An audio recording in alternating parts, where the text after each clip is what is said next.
Uji normalitas data. Uji normalitas merupakan hal yang lazim dilakukan dan merupakan salah satu bagian dari uji persyaratan analisis data yang disebut uji asumsi klasik. Uji normalitas data adalah statistik yang mengatur apakah data yang kita miliki atau dapatkan berdistribusi normal atau tidak. Atau dapat dikatakan juga bahwa uji normalitas suatu yang digunakan untuk mengetahui data empiris yang didapatkan dari lapangan sesuai dengan distribusi data teoritis. Uji ini biasanya digunakan untuk mengukur suatu data dengan skala pengukuran numerik atau interval dan rasio. Jadi, analisis menggunakan metode parametrik, maka persyaratan normalitas harus terpenting yaitu data berasal dari distribusi normal. Beberapa pakar statistik dalam melakukan uji normalitas data sampel yang diperlukan minimal 30 atau N sama dengan 30. Sebelum melakukan analisis suatu penelitian dengan menggunakan program, sebaiknya kita terlebih dahulu mengetahui cara atau langkah-langkah dalam memasukkan data, agar hasil analisis tersebut dapat diukur keakurat datanya. Pada contoh kasus, tingkat pengetahuan remaja di SMA X tentang bahaya seks. Dari data yang didapatkan berdasarkan kuesioner pada 10 responden, dapat kita lihat pada tabel di bawah ini. Dalam memasukkan data di samping ke dalam SPSS, ada dua langkah yang harus dipahami dan dilakukan yaitu, yang pertama, variable view, dan yang kedua yaitu data view. Masuk ke dalam SPSS lalu input data terlebih dahulu. Pada variable view untuk kolom nama diisi sesuai pada tabel yang akan kita keluarkan. Pada kasus ini dimasukkan data nama, jenis kelamin, dan pengetahuan dan tidak menggunakan spasi. Untuk kolom tipe diisi berdasarkan tipe variabel. Untuk kasus ini menggunakan string dan numerik. Untuk nama menggunakan string, jenis kelamin dan pengetahuan menggunakan numerik. Desimal adalah angka di belakang koma. Untuk kasus ini kita buat jadi 0 pada tabel. Pada label adalah variabel yang akan dikeluarkan hasil datanya. Untuk nama label, nama, kemudian untuk jenis kelamin, tulis jenis kelamin, dan pengetahuan.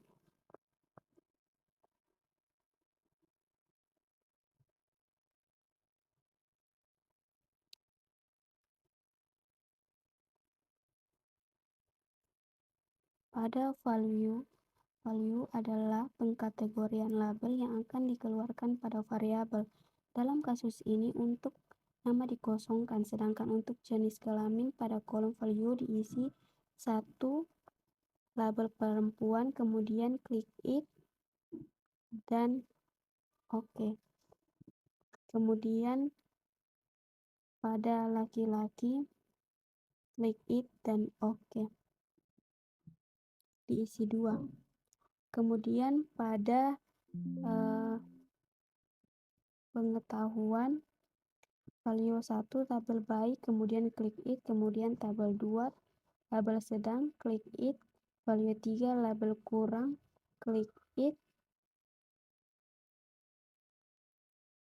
dan oke.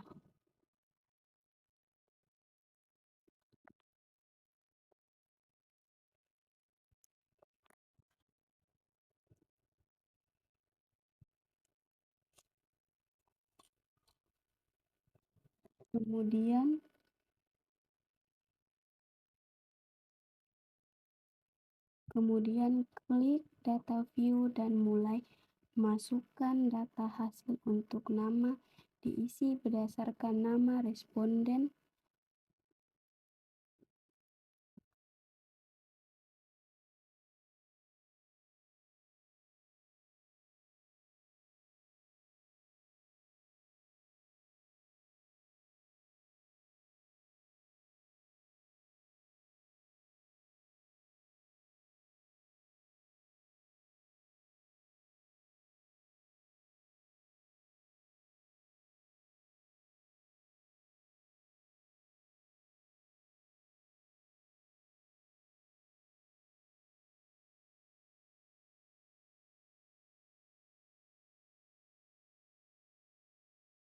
Untuk jenis kelamin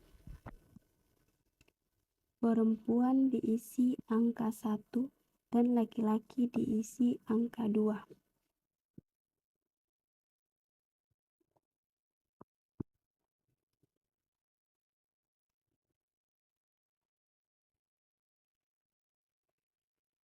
Kemudian untuk pengetahuan, baik diisi 1, sedang diisi 2, dan kurang diisi 3.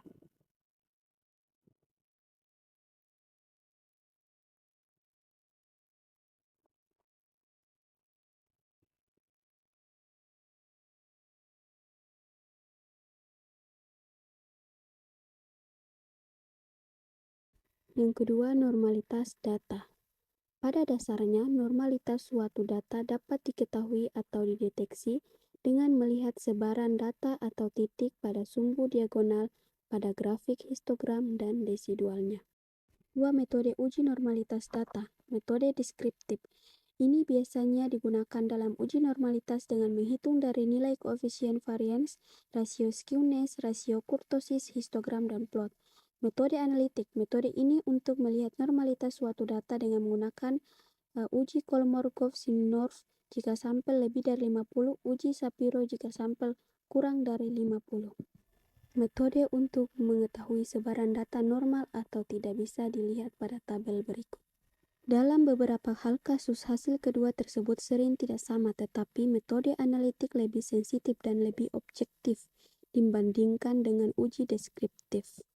Contoh kasus, ketika kita mau melakukan penelitian dan telah mengumpulkan data dan memasukkannya ke dalam program SPSS, salah satu variabel yang akan diukur adalah variabel kadar Hb, di mana jumlah sampel adalah 20 responden. Masuk ke dalam SPSS, kemudian klik variabel view, masukkan pada bagian nama, tulis Hb. Kemudian pada tipe numerik,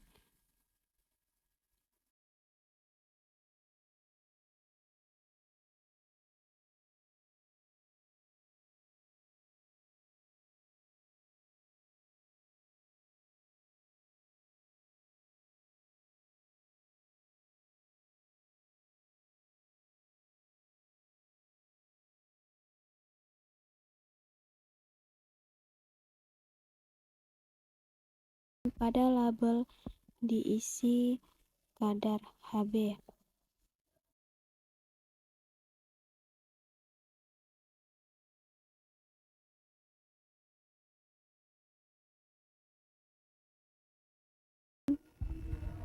Klik data view, lalu masukkan data kadar responden.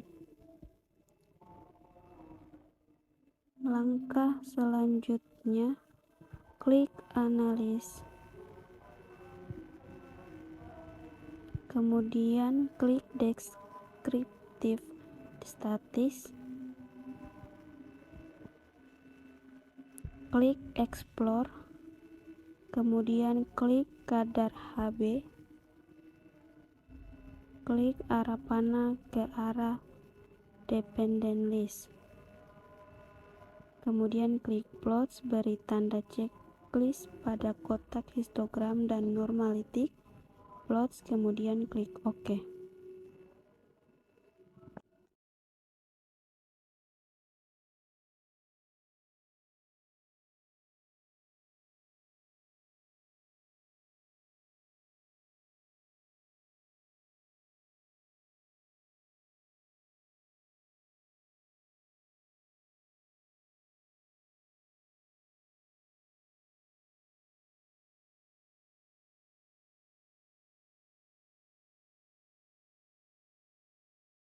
Analis, kemudian kemudian klik kadar Hb, kemudian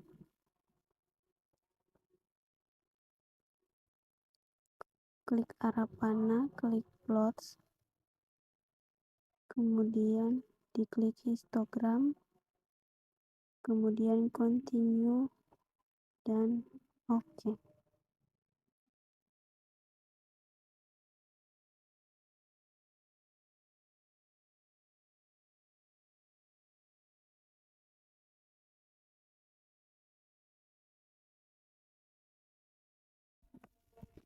Interpretasi dari hasil data tersebut berdasarkan metode deskriptif. Yang pertama, histogram. Berdasarkan histogram, tampak bahwa kurva tidak merata, dipastikan data tidak berdistribusi tidak normal.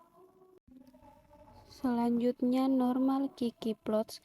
Normal Kiki plots. Berdasarkan normal Kiki plots, terlihat bahwa data yang menyebar agak jauh dari garis sehingga dapat dipastikan tidak berdistribusi normal.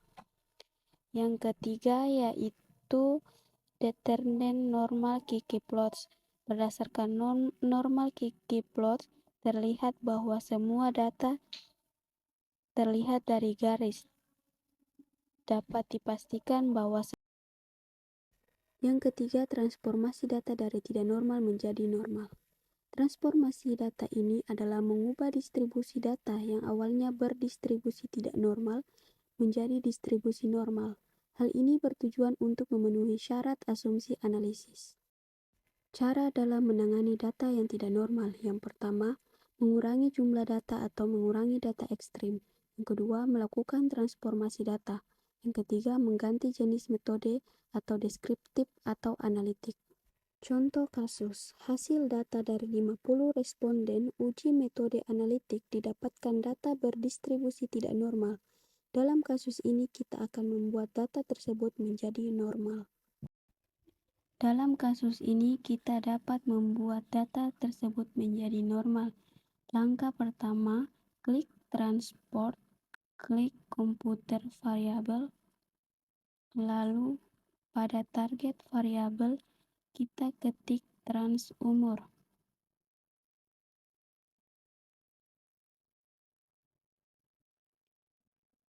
Kemudian pada fungsi group, pilihlah pada fungsi.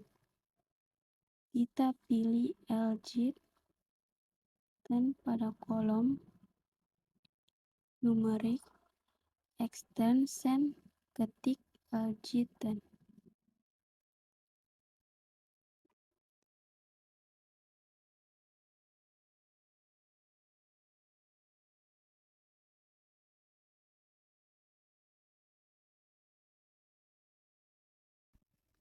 pada tipe klik tabel, kemudian klik analisis, klik deskriptif, klik ekspor, masukkan trans umur ke dependen, klik plots dan oke. Didapatkan hasil tes Kolmogorov, Smirnov 0,006 dan Shapiro Wilk 0,02. Jika data hasil uji normalitas data masih berdistribusi tidak normal, maka cara yang terbaik adalah dengan mengganti metode. Cari apa metode deskriptif yang menyatakan data berdistribusi normal.